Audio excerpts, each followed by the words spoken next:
We are seeing the lowest snowpack on record right now. The state has only gotten 62% of expected snow levels. That it raises concerns about water supply and drought conditions for Colorado, but we don't need to feel too negative. 9 News senior meteorologist Chris Bianchi joining us live from Steamboat. Chris, first of all, lucky you in Steamboat, but you're saying that we need to look on the bright side of things. Yeah, because honestly here, Sam, we've been talking about this for a while now, right? Worst snowpack to date on record, and there's been a lot of doom and gloom about that. But I also want to kind of flip the narrative a little bit as well. This is not, by any stretch of the imagination, a guarantee that we're going to be talking about a really rough summer wildfire season, for example. And I want to explain why. But in case you've missed the doom and gloom over the last couple of weeks, last couple of months, and in case you're just, well, new to things here, we are off to our worst snowpack season on record for us across the state of Colorado. 6 of the 8 individual river basins for us across the state, we've been talking about those snowpack levels are at their worst on record to us so far this season. So again, been explaining this for a while now, and here's the reason why. We've had this big ridge of high pressure anchored over the western third of the country. This has been slightly further east than a typical La Nina one, and you notice where that high is? It's again a little further east than where it typically is for a La Nina, which means it's anchored and parked right smack dab over our beautiful state of Colorado. And think of that high as a stop sign. It's not allowing any sort of storm activity on a prolonged basis to get through to us here in Colorado.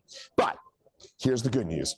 We are possibly talking about an ENSO flip. What is ENSO? ENSO is the cycle in the Central Pacific Ocean of La Nina versus El Nino. We are in that thick La Nina right now. And if we can flip things over to at least a neutral pattern where we're not way above or way below average in terms of those Central Pacific sea surface temperatures, that would really help things out. It would just start to move around that area of high pressure a little bit.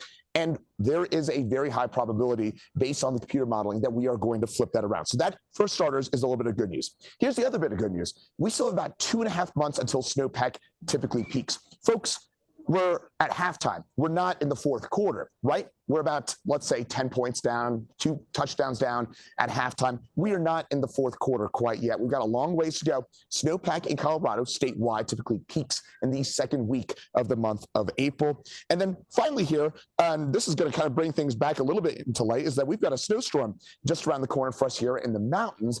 And that brings us to 9 News Weather Impact Team Chief Meteorologist Kathy Sabin. And Kathy, we need the snow really across the entire state. And it looks like we're finally going to get some of that beneficial snow. Right, Kathy? The first question I have is, how did you get Steamboat and I end up with Houston for my conference with an ice storm?